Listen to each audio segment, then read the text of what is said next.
Assalamu alaikum. Today we will discuss pentose phosphate pathway, जिसको हम hexose monophosphate shunt भी कहते हैं। और इस पाथवे में ग्लूकोज कम्प्लीटली ऑक्सीडाइज हो जाता है, तो इसको कंप्लीट ग्लूकोज ऑक्सीडेशन भी कहते हैं। ये पाथवे क्यों होता है? इससे हमें दो फ़ायदे होते हैं। ये दो प्रोडक्ट बहुत ज़्यादा इम्पोर्टेंट प्रोडक्ट्स इस पाथवे के थ्रू हमें मिलते हैं। Number 1 is NADPH, which is phosphorylated form of NADH।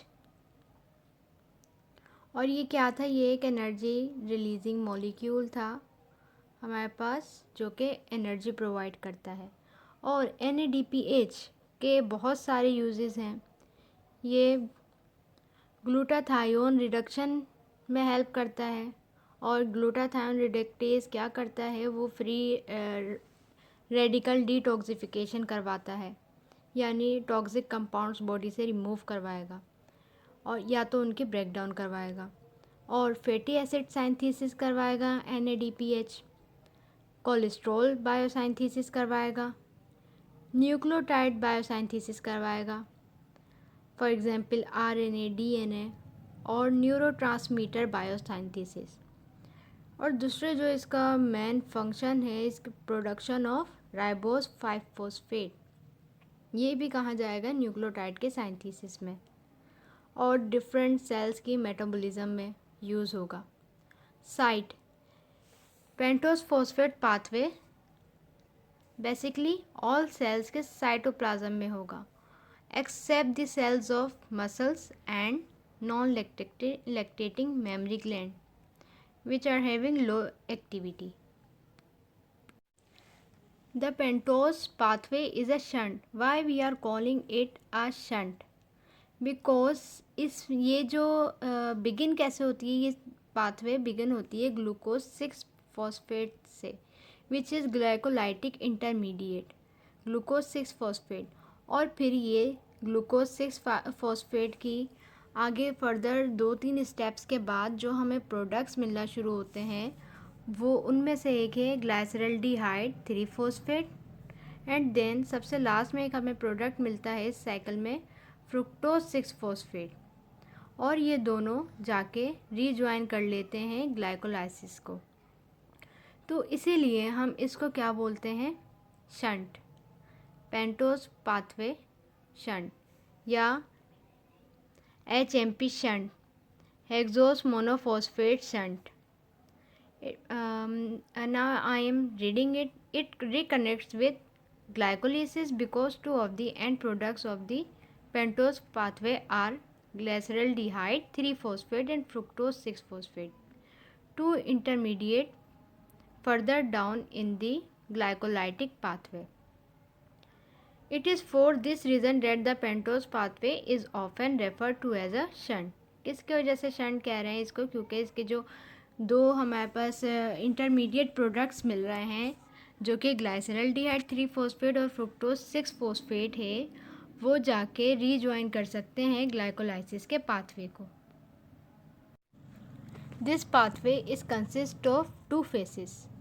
Number 1 is oxidative phase, और ऑक्सीडेटिव फेज में हमारे पास इरिवर्सिबल रिएक्शंस होंगे। And the second one is non oxidative phase, और ऑक्सीडेटिव फेज में हमें NADPH भी मिलेंगे। एक ग्लूकोज 6 फॉस्फेट के मॉलिक्यूल से 2 NADPH के मॉलिक्यूल्स मिलेंगे। और नॉन ऑक्सीडेटिव पाथवे में हमें इंटर कन्वर्जन मिलेगी शुगर्स की, एक शुगर दूसरे शुगर में इंटर कन्वर्ट हो रही होगी। ऑक्सीडेटिव फेस में ग्लूकोज 6 फॉस्फेट से हमें राइबोस 5 फॉस्फेट मिलेगा, और जो कि फिर हेल्प करवाएगा in the formation of nucleotides, coenzymes, DNA and RNA। Oxidative face में जो रिएक्शंस हैं हमारे पास वो ये हैं। सबसे पहले ग्लूकोज 6 फॉस्फेट से राइबुलोज 5 फॉस्फेट बनेगा, और इसके बीच में भी कुछ स्टेप्स आते हैं। यहाँ पे 2 NADP रिड्यूस हो जाएंगे 2 NADPH में, and then in non oxidative phase, अच्छा यहाँ पे क्या होगा, आइसोमराइजेशन होगी राइबोलोज की, राइबोलोज 5 फॉस्फेट की, तो हमें मिलेगा राइबोज 5 फॉस्फेट। और अगर एपीमराइजेशन होगी तो हमें मिलेगा ज़ाइलुलोज 5 फॉस्फेट। एपीमराइजेशन का मतलब होता है पूरी चेन में सिर्फ एक कार्बन के साथ जो मॉलिक्यूल अटैच हैं वहाँ पे डिफरेंस हो। जबकि आइसोमराइजेशन में क्या होता है कि कहीं पे भी डिफरेंस आ सकता है, या तो वो मिरर इमेजेस भी हो सकते हैं और दूसरी फॉर्म में भी हो सकते हैं। जबकि एपीमर्स में हम स्पेसिफिक कार्बन की बात करेंगे, एक कार्बन पे चेंज की बात करेंगे। तो फिर नॉन ऑक्सीडेटिव फेसेस में इन्हीं की इंटर कन्वर्जन होगी और हमें डिफरेंट कंपाउंड्स मिलेंगे। राइबोस 5 फॉस्फेट और ज़ाइलुलोज 5 फॉस्फेट दोनों 5 कार्बन हैं, 5 कार्बन कंटेनिंग मॉलिक्यूल्स हैं। एक कंपाउंड में से कार्बन रिलीज़ होंगे और दूसरा कंपाउंड उनको अडॉप्ट करेगा, यानी एक डोनर होगा और दूसरा एक्सेप्टर ऑफ कार्बन एटम्स।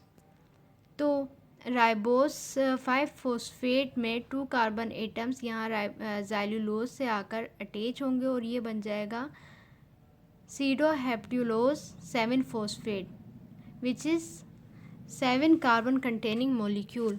और ज़ाइलुलोज 5 फॉस्फेट कन्वर्ट हो जाएगा GAP which is 3 carbon containing molecule. GAP is glyceraldehyde 3 phosphate, जो कि हमने बात की थी कि ये किस में चला जाएगा, ग्लाइकोलाइसिस की साइकिल में जाके उसे कंटिन्यू कर सकता है। और फिर ग्लाइसरल्डिहाइड 3 फॉस्फेट और सीडो हेप्ट्यूलोज 7 फॉस्फेट ये आपस में रिएक्ट करेंगे तो हमें 2 कंपाउंड मिलेंगे इनके नतीजे में। एक तो क्या होगा कि सीडोहेप्ट्यूलोज से एक कार्बन एक्सेप्ट करेगा कौन, ग्लाइसरल्डिहाइड 3 फॉस्फेट, और ये कन्वर्ट हो जाएगा 4 कार्बन कंटेनिंग मॉलिक्यूल में इरिथ्रोज 4 फॉस्फेट में। और दूसरा कंपाउंड क्या मिलेगा, fructose 6 phosphate which is 3 carbon containing molecule. Now इरिथ्रोज 4 phosphate दोबारा रिएक्ट कर सकता है ज़ाइलुलोज 5 फॉस्फेट से, जो कि यहाँ पे हमें एपीमराइजेशन के प्रोसेस के थ्रू मिल रहा था। तो इससे जब ये कंबाइन होगा तो दोबारा से यहाँ पे ग्लाइसरल्डिहाइड 3 फॉस्फेट मिलेगा और फ्रुक्टोज 6 फॉस्फेट मिलेगा। These are again the intermediate of glycolysis pathway, और इन्हीं की वजह से इसको हमने हेक्सोस मोनोफॉस्फेट शंट का भी नाम दिया है इस पाथवे को। These are the oxidative reactions of pentose phosphate pathway। यहाँ पे एंड प्रोडक्ट्स क्या क्या मिल रहे हैं, ribose 5 phosphate, carbon dioxide and NADPH। NADPH की जब प्रोडक्शन हो रही है तो वहाँ पे कौन सा एंजाइम इन्वॉल्व है, सबसे पहले स्टेप में glucose 6 phosphate dehydrogenase, and then यहाँ पे कन्वर्जन हो रही है ग्लूकोज 6 फॉस्फेट से 6 फॉस्फोग्लूकोनोलेक्टोन में, and then with the help of lactonase enzyme ये कन्वर्ट हो रहा है 6 फॉस्फोग्लूकोनेट में, एंड देन 6 फॉस्फोग्लूकोनेट की फर्दर यहाँ पे ऑक्सीडेशन हो रही है और रिडक्शन किसकी हो रही है, NADP पॉजिटिव की NADPH+H में रिडक्शन हो रही है। यहाँ पे कार्बन डाइऑक्साइड भी मिल रही है और एंजाइम कौन सा इन्वॉल्व है, 6 फॉस्फोग्लूकोनेट डीहाइड्रोजिनेस। देन हमें प्रोडक्ट मिल रहा है डी राइबुलोज 5 फॉस्फेट, जिसकी आइसोमराइजेशन से हमें मिलेगा डी राइबोज 5 फॉस्फेट। और आइसोमराइजेशन कौन सा एंजाइम करवाएगा, phosphopentose isomerase. This is again the summary of the overall reactions. यहाँ पे जो इंटर कन्वर्जन हो रही है शुगर्स की वो मेंशन की गई है। राइबोज 5 फॉस्फेट एंड ज़ाइलुलोज 5 फॉस्फेट जब कंबाइन हो रहे हैं तो ग्लाइसरल्डिहाइड 3 फॉस्फेट एंड सीडोहेप्ट्यूलोज 7 फॉस्फेट हमें मिल रहा है। और यहाँ पे एंजाइम कौन सा इन्वॉल्व है, ट्रांसकीटोलेज। ट्रांस कीटोलेज और ट्रांस एल्डोलेज एंजाइम्स यहाँ पे बेसिकली इन्वॉल्व होंगे। और यहाँ पे ही मेंशन कर दिया गया है कि आइसोमरेज और एपिमरेज एंजाइम भी इन्वॉल्व हैं। आइसोमरेज आइसोमराइजेशन करवाएगा और एपिमरेज एपिमराइजेशन करवाएगा। देन फिर सीडोहेप्ट्यूलोज 7 फॉस्फेट एंड ग्लाइसरल्डिहाइड 3 फॉस्फेट आपस में कंबाइन होंगे, कार्बन का इंटरचेंज होगा यहाँ पे, और प्रोडक्ट हमें मिलेंगे इरिथ्रोज 4 phosphate and fructose 6 phosphate, 4 carbon containing molecule and 6 carbon containing molecule. और फ्रुक्टोज 6 फॉस्फेट से ग्लूकोज 6 फॉस्फेट भी बन सकता है, या फिर ये आगे जाके ग्लाइकोलिसिस के पाथवे में या दोबारा से ये ऑक्सीडेशन रिएक्शन में इन्वॉल्व हो सकता है और दोबारा ये पाथवे इसी तरह कंटिन्यू हो जाएगा। इरिथ्रोज 4 फॉस्फेट दोबारा से ज़ैल्यूलोज 5 फॉस्फेट के साथ कंबाइन हो रहा है। यहाँ पे भी जो एंजाइम है वो ट्रांस कीटोलेज एंजाइम इन्वॉल्व है और प्रोडक्ट वही हमें मिल रहे हैं fructose 6 phosphate and glyceraldehyde 3 phosphate. और ये जो रिएक्शंस बीच में दिखाए गए हैं ये वही रिवर्सिबल रिएक्शंस हैं जो कि हमने ग्लाइकोलाइसिस में देखे थे। इन प्रोसेस के थ्रू ये ग्लाइकोलाइसिस के पाथवे में इन्वॉल्व होंगे।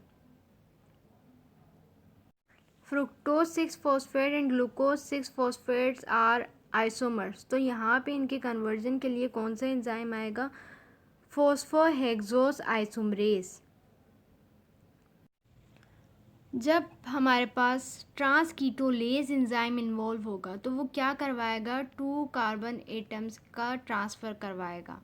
और जहाँ पे ट्रांस एल्डोलेज एंजाइम इन्वॉल्व होगा, ट्रांस एल्डोलेज क्या करवाता है? 3 कार्बन कंपाउंड की ट्रांसलोकेशन, 3 कार्बन कंपाउंड को यहाँ से यहाँ शिफ्ट करवा देगा, जैसे कि यहाँ दिखाया गया है। पहले हम देखते हैं ट्रांस कीटोलेज की एग्जाम्पल। 2 कार्बन डोनेट हो रहे हैं एल्डोस को, यानी कीटोज डोनर, यहाँ पे कीटोज डोनर है और दूसरा कंपाउंड हमारे पास एल्डोज एक्सेप्टर है। अब ट्रांस कीटोलेज एंजाइम क्या करवा रहा है? कीटो डोनर से एल्डो को एक्सेप्ट करवा रहा है 2 कार्बन। और यहाँ पे इसकी एग्जाम्पल में हम देख लेते हैं ज़ैल्यूलोज 5 फॉस्फेट, यहाँ से 2 कार्बन यहाँ पे शिफ्ट हो जाएंगे और ये राइबोज 5 फॉस्फेट से कन्वर्ट हो जाएगा सीडोहेप्ट्यूलोज 7 फॉस्फेट में। 5 में 2 कार्बन एटम और प्लस हो जाएंगे तो ये 7 हो जाएगा। और यहाँ से ज़ैल्यूलोज से 2 कार्बन एटम रिमूव हो जाएंगे तो ये 3 कार्बन कंटेनिंग मॉलिक्यूल बनेगा यहाँ पे, और इसका क्या नाम है? Glyceraldehyde 3 phosphate. Enzyme is transketolase. Transketolase के साथ एक और कोएंजाइम इन्वॉल्व होता है जिसका नाम है थायमीन पायरोफॉस्फेट। एल्डोलेज की एग्जाम्पल में फिर आगे जब ये चेंज चलेगी तो सीडोहेप्ट्यूलोज 7 फॉस्फेट और ग्लाइसरल्डिहाइड 3 फॉस्फेट जब आपस में रिएक्ट करेंगे तो इनके यहाँ पे कार्बन की इंटर कन्वर्जन होगी और इरिथ्रोज 4 फॉस्फेट और फ्रुक्टोज 6 फॉस्फेट हमें मिलेगा। 3 कार्बन कंटेनिंग मॉलिक्यूल के पास 3 कार्बन और आ जाएंगे तो ये 6 कार्बन कंटेनिंग हो जाएगा, और 7 कार्बन कंटेनिंग के पास से 3 कार्बन रिमूव हो रहे हैं तो ये 4 कार्बन कंटेनिंग मॉलिक्यूल बन जाएगा इरिथ्रोज 4 फॉस्फेट। ज़ैल्यूलोज और इरिथ्रोज के एग्जाम्पल में भी यही एंजाइम इन्वॉल्व है ट्रांस कीटोलेज। ट्रांस कीटोलेज का मतलब फिर से यहाँ पे क्या है कि 2 कार्बन शिफ्ट हो रहे हैं और ग्लाइसरल्डिहाइड 3 फॉस्फेट और फ्रुक्टोज 6 फॉस्फेट यहाँ मिल रहे हैं। अब ये जो शिफ्टिंग हो रही है पीछे हमने देखी, ये जो सारी शिफ्टिंग हो रही है कि कितने मॉलिक्यूल कहाँ से कहाँ शिफ्ट होने और हमें कंपाउंड कौन सा चाहिए, तो ये सब किस पे डिपेंड करता है कि आगे रिएक्शंस कौन से होने हैं या आगे कौन से मैकेनिज़्म ऐसे होने हैं और वहाँ पे हमें कौन सी फॉर्म ऑफ शुगर चाहिए। तो इस चीज़ को देख के हमारे पास यहाँ पे ये रिएक्शंस होते हैं। अब जैसे अगर हमें रैपिडली डिवाइडिंग सेल्स करवाने हैं, सेल्स की रैपिडली डिवीज़न करवानी है, तो वहाँ पे क्या रिक्वायर होगा? राइबोज 5 फॉस्फेट ज़्यादा रिक्वायर होगा then NADPH। This is mode 1। तो यहाँ पे कौन सा प्रोसेस होगा, यहाँ पे ग्लूकोज 6 फॉस्फेट कन्वर्ट हो जाएगा फ्रुक्टोज 6 फॉस्फेट में, ये जो लास्ट स्टेप में प्रोड्यूस हो रहा था पेंटोज फॉस्फेट पाथवे के। एंड देन फिर इससे फर्दर फ्रुक्टोज 1,6 बिस फॉस्फेट यानी पूरी ग्लाइकोलाइसिस वाली चेन चलेगी, और यहाँ पे लास्ट में हमारे पास क्या प्रोडक्ट मिलेगा, राइबोज 5 फॉस्फेट। इसकी ज़्यादा से ज़्यादा प्रोडक्शन होगी for the division of cells। ये सारी जो कन्वर्जन होगी ये मेटाबॉलिक नीड पर होगी कि सेल या टिश्यू को किस चीज़ की नीड है। अब दूसरा हमारे पास क्या है, the need for NADPH and ribose 5 phosphate is balance. Mode 2 में हमारे पास NADPH और राइबोज 5 फॉस्फेट का बैलेंस यहाँ पे दिखाया गया है। ग्लूकोज 6 फॉस्फेट से जब राइबोलोज 5 फॉस्फेट बन रहा है तो इसके दरमियान NADP कन्वर्ट होता है NADPH, दो NADP के मॉलिक्यूल कन्वर्ट होते हैं 2 NADPH में, और कार्बन डाइऑक्साइड भी रिलीज़ होती है, और यहाँ पे साथ साथ राइबोलोज 5 फॉस्फेट देन कन्वर्ट हो जाएगा राइबोज 5 फॉस्फेट में। जो थर्ड मोड है उसमें हमें NADPH ज़्यादा चाहिए as compare to ribose 5 phosphate, जिसकी एग्जांपल है fatty acid synthesis in adipose cells. Adipose cells में जब हमें फैटी एसिड्स की साइंथेसिस करवानी है तो वहाँ पे हमें NADPH ज़्यादा चाहिए as compare to ribose 5 phosphate. तो यहाँ पे वही सारे स्टेप्स चलेंगे, ग्लूकोज 6 फॉस्फेट से ये चेन स्टार्ट होगी, एंड देन राइबोलोज 5 फॉस्फेट बनेगा, राइबोज 5 फॉस्फेट बनेगा। अब इसकी हमें नीड नहीं है, हमें NADPH चाहिए ज़्यादा से ज़्यादा, तो ये साइकिल यहाँ पे रुकेगी नहीं, ये कंटिन्यू रहेगी। ग्लाइसरल्डिहाइड 3 फॉस्फेट में कन्वर्ट होगी, एंड देन फिर से ग्लाइकोलिसिस के प्रोसेस के थ्रू दोबारा से ये फिर जो इंटरमीडिएट इसके प्रोडक्ट्स बनेंगे उसके थ्रू ग्लाइकोलाइसिस के प्रोसेस में जाएगी। ग्लाइकोलाइसिस से ये दोबारा रीजॉइन कर लेगी पेंटोज फॉस्फेट पाथवे को, और NADPH इस तरह हमारे पास प्रोड्यूस होते रहेंगे। Fourth mode is the cell needs both NADPH and ATP।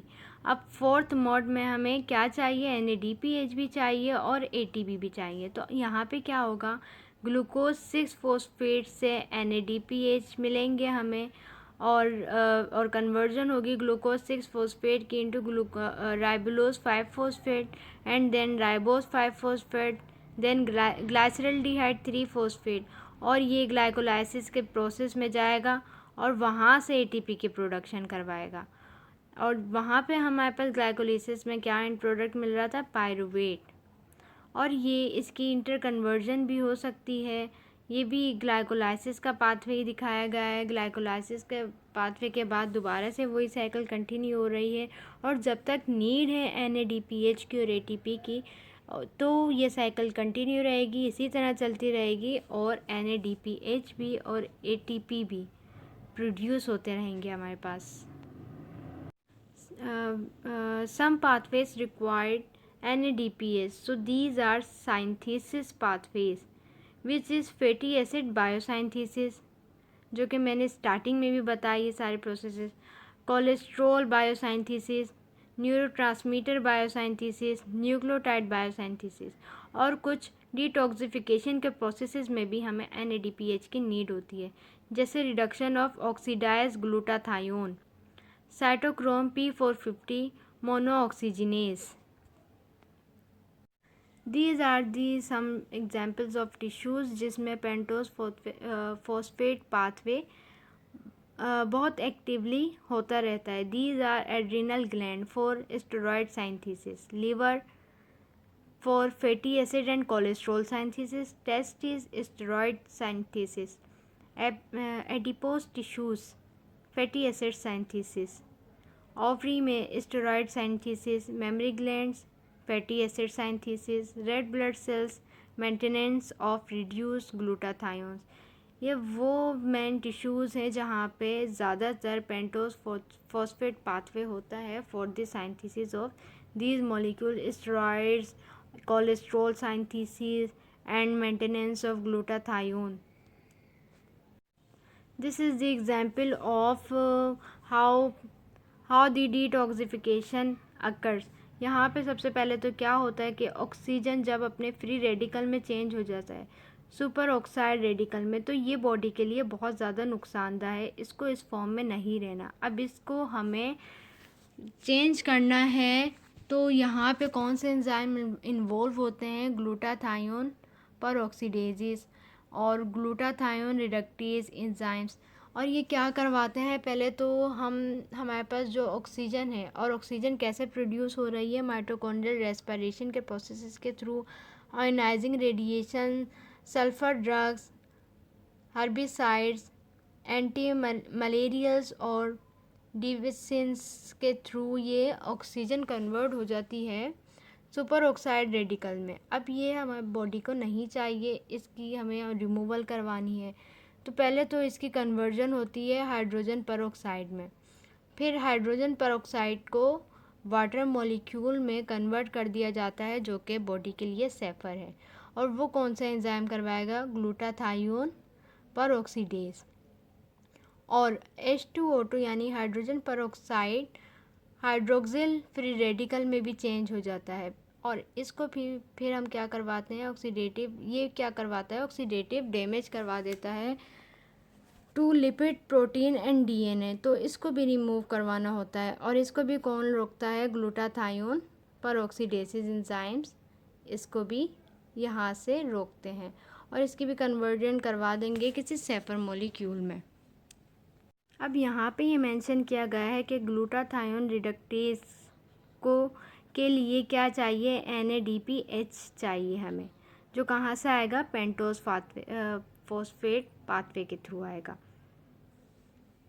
और ये शॉर्ट में ये दिखाया गया है कि NADPH किस तरह इस पाथवे के थ्रू प्रोड्यूस हो रहा है, जो कि पीछे हम सब कुछ डिस्कस करके आ चुके हैं।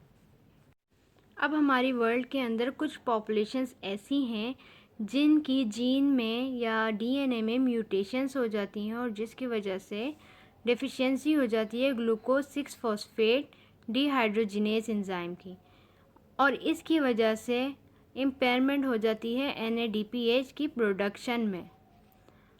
अब क्या होगा? Detoxification of H2O2 is inhibited, NADPH की प्रोडक्शन नहीं हो रही, तो डिटॉक्सिफिकेशन का प्रोसेस भी रुक गया है। H2O2 की डिटॉक्सिफिकेशन नहीं हो पा रही, NADPH की प्रोडक्शन नहीं हो रही, तो जो एंजाइम था ग्लूटाथायोन रिडक्टेज वो भी प्रोड्यूस नहीं हो पा रहा, और डिटॉक्सिफिकेशन नहीं हो पा रही। अब ये स्टॉप हो गई है, तो इसकी वजह से क्या होगा? सेल्यूलर डैमेज बढ़ जाएगा, जो कि result in lipid peroxidation, which leads to erythrocyte membrane breakdown and hemolytic anemia। Mutation होने की वजह से ग्लूकोज 6 फॉस्फेट डिहाइड्रोजिनेज एंजाइम ना होने की वजह से क्या हो रहा है? हीमोलाइटिक एनीमिया कोज हो रहा है, and it is the main problem. और ये डिस्कस करना यहाँ पे बहुत ज़रूरी था कि सिर्फ एक मॉलिक्यूल के ना प्रोड्यूस होने की वजह से कितना ज़्यादा हमें नुकसान हो रहा है। डिटॉक्सिफिकेशन हो रही है सबसे मेन बात, और डिटॉक्सिफिकेशन की ही वजह से फिर वो लीड कर रहा है टूवर्ड्स हीमोलाइटिक एनीमिया। अब जिन इंडिविजुअल्स के अंदर ग्लूकोज 6 फॉस्फेट डिहाइड्रोजिनेज एंजाइम की कमी हो जाती है, तो वो राइबोलोज 5 फॉस्फेट की जगह राइबोज 5 फॉस्फेट के सिंथेसिस करना शुरू कर देते हैं। HMP shunt inactive because glucose 6 phosphate dehydrogenase and 6 phosphate gluconate dehydrogenase deficient, यानी डेफिशिएंसी मसल्स में इन एंजाइम की डेफिशिएंसी हो रही है, तो राइबोलोज 5 फॉस्फेट नहीं बन पाएगा। तो अब क्या बनेगा? राइबोज 5 फॉस्फेट, और कौन से प्रोसेस के थ्रू? रिवर्स HMP शंट के थ्रू ये राइबोज 5 फॉस्फेट बनेगा, या ट्रांसकीटोलेज पाथवे के थ्रू, जो कि रिवर्सिबल रिएक्शंस से ये ग्लूकोज से ग्लूकोज 6 फॉस्फेट बनेगा, ग्लूकोज 6 फॉस्फेट से fructose 6 phosphate and then fructose 1,6 bis phosphate. और दूसरा स्टेप में क्या दिखाया गया है? ग्लाइसरल्डिहाइड 3 फॉस्फेट में से एक फॉस्फेट ग्रुप यहाँ पे रिमूव हो रहा है, या ग्लाइसरल्डिहाइड 3 फॉस्फेट और फ्रुक्टोज 6 फॉस्फेट ये कन्वर्ट हो रहे हैं ज़ाइलुलोज 5 फॉस्फेट में और इरिथ्रोज 4 फॉस्फेट में। ज़ैलुलोज की फिर कन्वर्जन हो रही है राइबोलोज 5-फॉस्फेट में एंड देन राइबोज 5-फॉस्फेट में। यहाँ पे हमें एंड प्रोडक्ट राइबोज 5-फॉस्फेट मिल रहा है। यहाँ पे ये वही प्रोसेस है जो पीछे हमने डिस्कस किए थे कि फ्रुक्टोज 1,6 बिस फॉस्फेट से ग्लाइसरल डिहाइड 3-फॉस्फेट और डाईहाइड्रोक्सी एसीटोन फॉस्फेट हमें मिल रहे थे।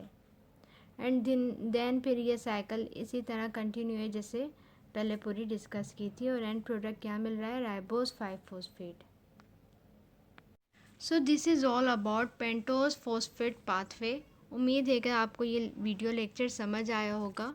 And then in the next video we will continue with citric acid cycle.